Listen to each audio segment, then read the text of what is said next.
Greatest hits of a problem player includes self-insert sexual roleplay with themselves and bisexual erasure, among other things. Okay, so this is an extensive list of every issue that a single problem player caused in one of my campaigns, and the campaign of a friend of mine. I will refer to them as Yardom.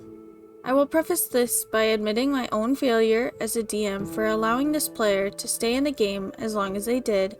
It was perpetuated by my desire to try to have compromise and have as little people leave as possible. Unfortunately, I also gave preference to a long-term player over new players, which caused several people to join and leave shortly after. Here's an exhaustive list of every issue I can think of that they have caused.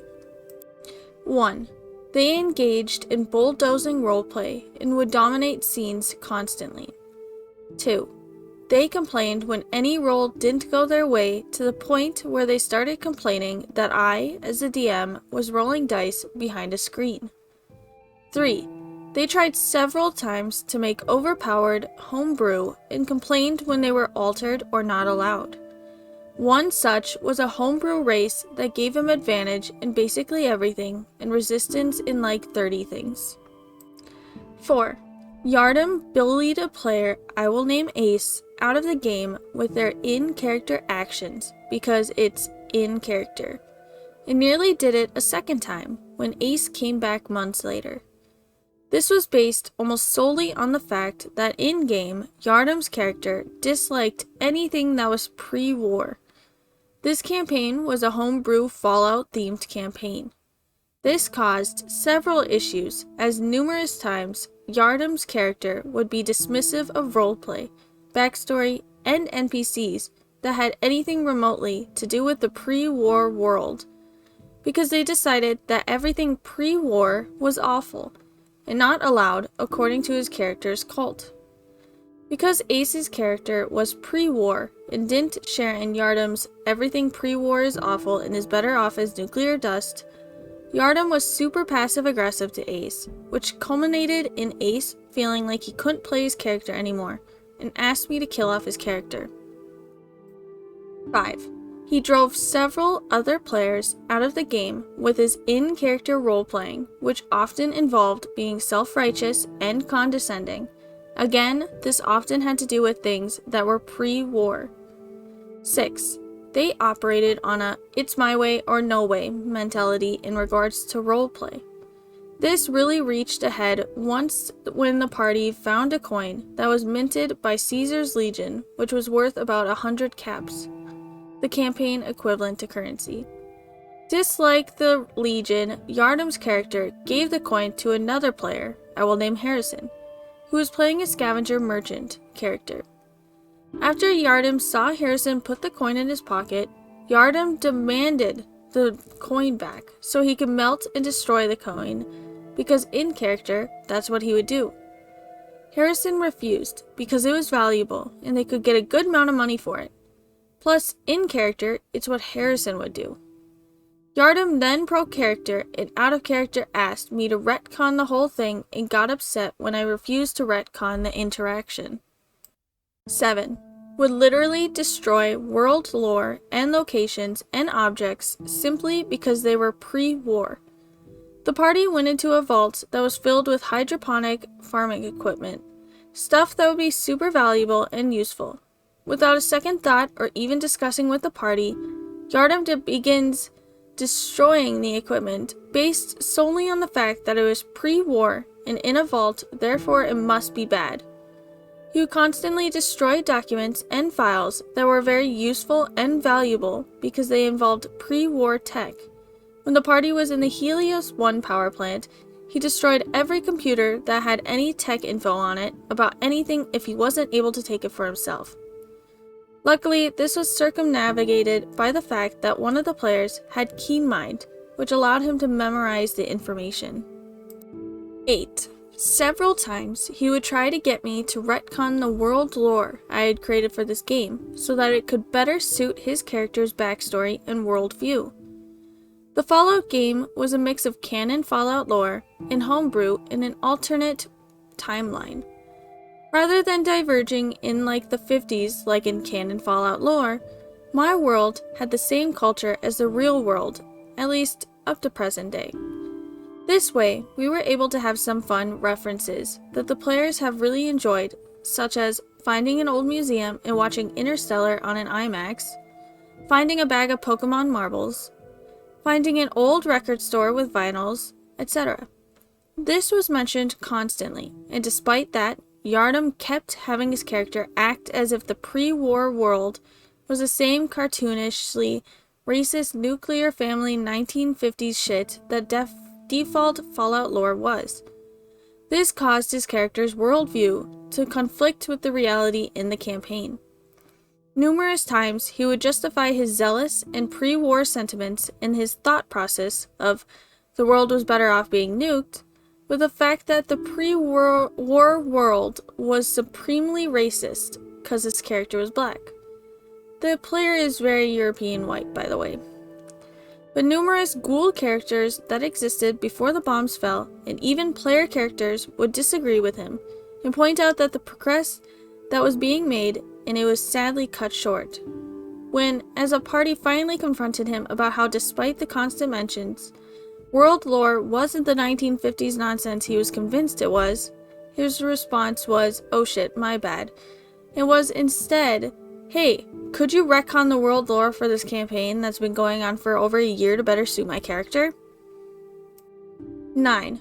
Complained when I called the cult his character is from a cult, despite the group literally being a cult and being referred to as a cult in all canon lore. He belonged to the Children of Adam, a cult that worshipped radiation. 10.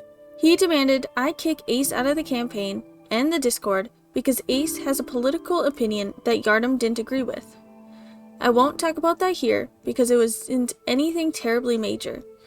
Yardom was like, I refuse to play in this game if it's just an agree to disagree situation. And me, wanting to make it so no one would leave, just messaged Ace and told him never to bring it up, and if Yardom tries to bring it up, I will squash it. 11. He was writing fanfictions about my game and the other characters, which we supported at first and found kind of interesting, but it turned uncomfortably sexual by the end. It was filled with an incredibly biased, borderline fictional account of the events that happened in the campaign, where everything was told as if he was a good guy and that everyone else are assholes if they don't agree with him. 12. He tried injecting several NPC characters that he wanted to control himself, but I had enough sense to refuse and say I would control them. Even then, he was really pushy and would constantly tell me, that's not how that character would do that, as if he was the DM. 13. One of the other players is a bisexual woman, and her character in-game had dropped hints that she found both men and women attractive, and other bisexual coding.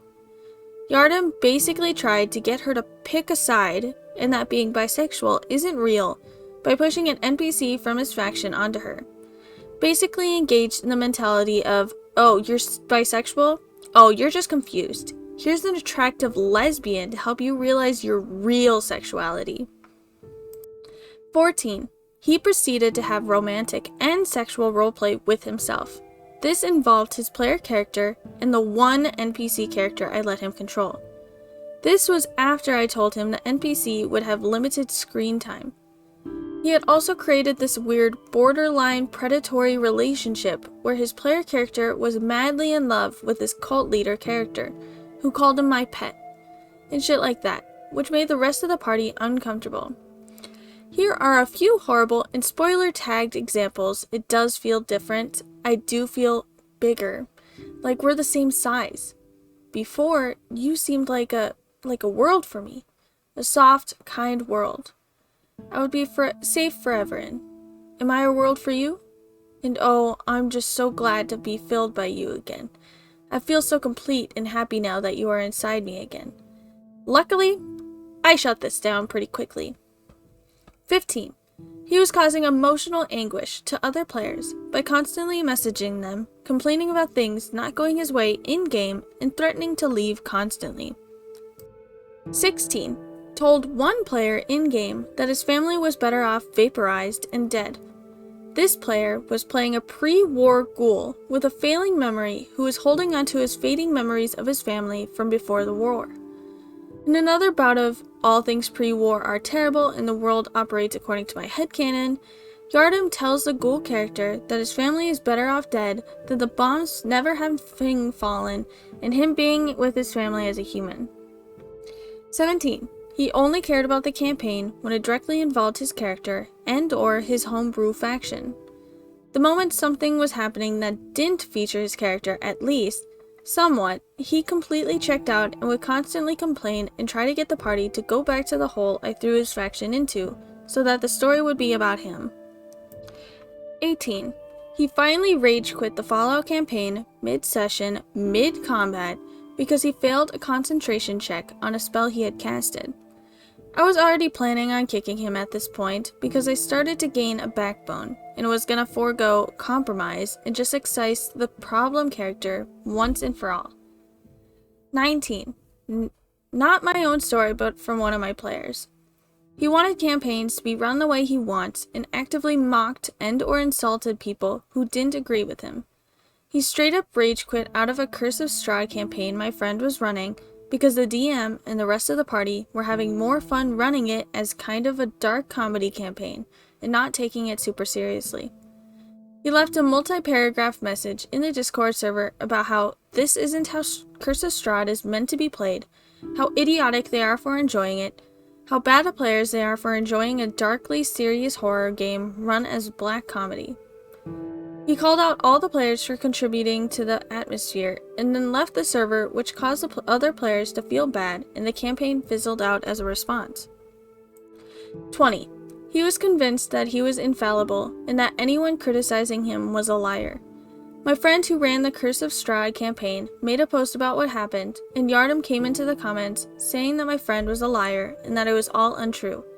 This, despite the fact that numerous of the other players had the exact same story.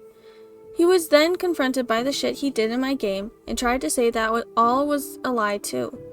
When he was confronted with the fact that numerous players in mine and my friend's campaigns backed up our stories and that I had actually talked to some of the players he played with in other campaigns and they backed me up too, rather than admit fault, he blocked all of us and deleted all his responses so he could maintain his Reddit karma. You could very well find this post, which in case, hello. Edit.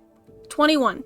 Yardim walked into a saloon in a classic Western-style town, and after getting annoyed with the evil people at the table he was talking to, picks a fight, gets surprised and annoyed when the entire town and the party gets mad at him for burning down the old dusty wood saloon filled with booze after calling Fireball.